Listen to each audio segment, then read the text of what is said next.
বিহু অসমীয়াৰ প্ৰাণ। বিহু হ'ল অসমৰ জাতীয় উৎসৱ। অসমীয়া জাতিৰ এই আয়ুস ৰেখা। অসমৰ লগতে অসমৰ কোনো দাঁতিকাষৰীয়া ৰাজ্যতো কোনো জাতি জনজাতিৰ লোকে বিহু বা ইয়াৰ সমাৰ্থক উৎসৱ পালন কৰা দেখা যায়। ইতিহাসে ঢুকি নোপোৱা কালৰে পৰা এই ভূখণ্ডত বিভিন্ন গোষ্ঠীয় লোকে তেওঁলোকৰ উৎসৱ অনুষ্ঠানসমূহ পালন কৰি আহিলেও সাম্প্ৰতিক সময়ত জাতি ধৰ্ম বৰ্ণ নিৰ্বিশেষে অসমৰ মানুহে জাতীয় উৎসৱ বুলি আদৰি লোৱা উৎসৱটিয়ে হ'ল বিহু। অসমীয়া মানুহৰ অন্যতম সাংস্কৃতিক পৰিচয় হৈছে বিহু। তাহানিৰ মুকলি পথাৰ আৰু গছতলৰ বিহুৱে এতিয়া দূৰদৰ্শন ইণ্টাৰনেটতো প্ৰৱেশ কৰিলে। তদুপৰি প্ৰৱাসী অসমীয়াসকলৰ জৰিয়তে বিহুৱে আজি ৭ সাগৰ ১৩ নদীৰ সিপাৰৰ বিদেশৰ মঞ্চ খপাবলৈ সক্ষম হৈছে। বিহুৰ এক বৈশিষ্ট্য হ'ল ই জাতি ধৰ্ম বৰ্ণ নিৰ্বিশেষে সকলো লোকে একেলগে উদযাপন কৰিব পৰা এক উৎসৱ। বিহু হ'ল অসমৰ সকলো জনগোষ্ঠীৰ সমন্বয়ৰ প্ৰতীক। বিহুৰ আৱেগিক সম্পৰ্কক অসমীয়াই জীয়াই থাকে মানে কেতিয়াও পাহৰিব নোৱাৰে। বিহু মূলতঃ এক কৃষিভিত্তিক উৎসৱ। কৃষি উৎসৱ বিশেষকৈ বছৰৰ ৩টা নিৰ্ধাৰিত সময়ত পালন কৰা হয়: খেতিৰ আৰম্ভণি বেলিকা, খেতিৰ বাহনি বতৰত আৰু খেতি চপোৱাৰ শেষত। অসমত পালন কৰা ৩ বিহু হ'ল বহাগ বিহু বা ৰঙালী বিহু। বসন্তৰ আগমনত উদযাপন কৰা বহাগ বিহু বা ৰঙালী বিহু অসমৰ মূল বিহু উৎসৱ। বসন্তৰ আগমনিত যেতিয়া প্ৰকৃতিৰ নতুন ৰূপেৰে জিলিকি উঠে তেতিয়া চহা ৰাইজে জীৱন উপভোগ কৰিবলৈ আগবাঢ়ি আহে। ৰঙালী বিহুৰ যৌৱনৰ উৎসৱ। কৃষি সংস্কৃতিৰ আৰম্ভণিৰে পৰা এনেধৰণৰ উৎসৱ চলি আহিছে। যৌৱনৰ লগত খেতি মাটিৰ উৰ্বৰতা সম্বন্ধ আছে বুলি মানুহে বিশ্বাস কৰে।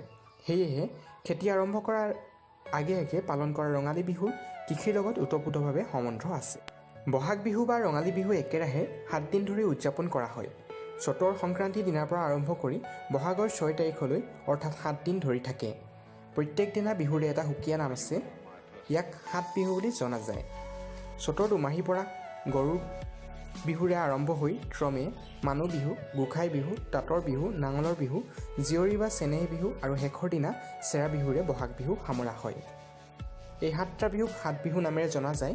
আজিকালি কোনো অঞ্চলত গোটেই বহাগ মাহ ধৰি বিহুৰ ৰং ৰহইচ নাচ বাগ কৰি থাকে। কাতি বা কঙালী বিহু। আহিন আৰু কাতি সংক্ৰান্তিৰ দিনা কাতি বিহু। এই সময়ত মানুহৰ আহুধান শেষ হয় আৰু শালি ধানো চপাবৰ নহয়। সেইবাবে তেতিয়া মানুহৰ খোৱাত টান হৈ পৰে। গতিকে এই বিহুক কঙালী বিহু বুলি কোৱা হয়। এই বিহুত ঘৰে ঘৰে তুলসী পুলি ৰুই গধূলি তাৰ গুৰিত চাকি জ্বলায়, নাম গায়, ঘৰৰ চোতালৰ চাৰিওকাষে আৰু খেতিপথাৰত চাকি জ্বলায়। মাঘ বিহু বা ভোগালী বিহু। খেতি চপোৱাৰ ঠিক পিছতেই পুহ আৰু মাঘ মাহৰ দুমাহীত মাঘ বিহু বা ভোগালী বিহু পালন কৰা হয়। এই উৎসৱ লগে ভাগে খাই আনন্দ কৰা উৎসৱ। পুহ মাঘৰ সংক্ৰান্তিৰ দিনা ভোগালী বিহু পালন কৰা হয়। এই বিহু 3 দিন পালন কৰা হয়। পুহত শালি ধান, মাহ, তিল, মগু, শস্য আদি মানুহে চপাই ভঁৰাল ভৰায়। এই সময়ত ধনী দুখীয়া সকলোৰে ঘৰত দুবেলা দুমুঠি খাব পৰাকৈ চাউল থাকে। সেইবাবে এই বিহুত খোৱা বোৱাৰ ওপৰত বেছি গুৰুত্ব দিয়া হয়। এই বিহুত সান্দহ, চিৰা, লাড়ু, নানা ধৰণৰ পিঠা পনা, আখৈ আদি মানুহৰ ঘৰে ঘৰে উপচি পৰে। মাঘ বিহুৰ মূল আকৰ্ষণ হ'ল মেজি জ্বলোৱা। এয়াই আছিল আমাৰ 3 বিহু। ভিডিঅ'টো চাই কেনে পালে এটা কমেণ্টৰ জৰিয়তে জনাবলৈ নাপাহৰিব। লগতে আমাৰ ইউটিউব চেনেল জ্ঞানৰ টুকুৰা এতিয়ালৈকে যদি আপোনালোকে ছাবস্ক্ৰাইব কৰা নাই তেন্তে প্লিজ ছাবস্ক্ৰাইব কৰি ল'ব আৰু ছাবস্ক্ৰাইব কৰাৰ সময়ত কাষতে থকা বেল আইকনটো নিশ্চয়কৈ প্ৰেছ কৰিব। ধন্যবাদ।